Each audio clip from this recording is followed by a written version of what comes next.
Public outrage has erupted worldwide following a controversial report by the New York Times. Protesters demand accountability, while governments and media watchdogs weigh in. This is the full story. The New York Times, one of the most influential newspapers globally, is now at the center of an international firestorm. The controversy began on insert date, when the Times published an investigative piece titled Insert Headline. The report claims summarized key claim, citing unnamed sources and leaked documents. Within hours, the article went viral, but not for the reasons the Times expected. Experts, officials, and the public identified multiple alleged errors, omissions, and what many called a clear political agenda. Prominent journalists and fact-checkers, including insert names, publicly disputed the report. They highlighted misleading statistics, lack of context, and potential conflicts of interest among the authors. The backlash intensified when Insert Country Organization released an official statement condemning the article as irresponsible journalism and demanding a retraction. Social media exploded with hashtags like Insert Hashtag as thousands shared evidence contradicting the Times' claims. Memes, videos, and threads dissecting the report spread rapidly. Then came the protests. In City 1, crowds gathered outside the New York Times headquarters, holding signs like "Stop Media Manipulation" and "Journalism over Propaganda."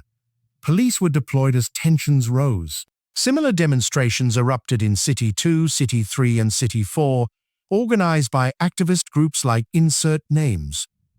Protesters called for boycotts, stricter media regulations, and even resignations at the Times.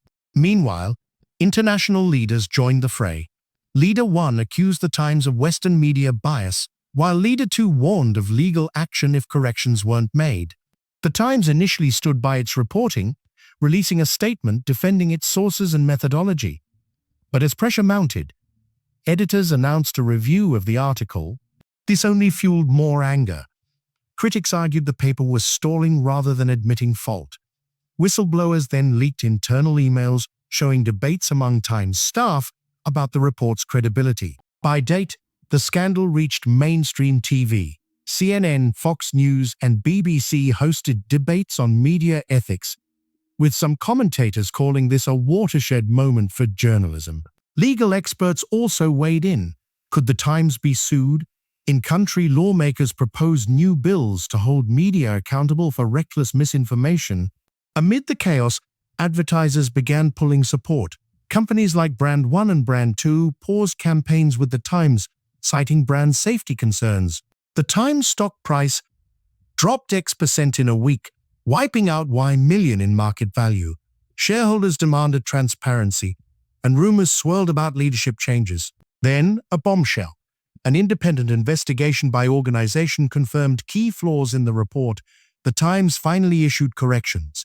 But for many, it was too little, too late. As the fallout continues, here's what we've learned.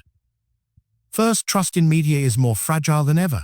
Second, public scrutiny of elite institutions is rising. And third, misinformation, even from reputable sources, has real-world consequences. What's next? The Times faces lawsuits, internal reforms, and a long road to rebuilding credibility. Meanwhile, the protests show no signs of stopping, with rallies planned in list cities. This saga raises bigger questions. Who holds the media accountable? How can readers discern truth in an era of information overload? And what reforms are needed to prevent this from happening again? For now, the world watches closely. Updates are emerging daily and will keep you informed. If you found this video insightful, like and subscribe for more breaking news analysis. Thanks for watching, and see you in the next update.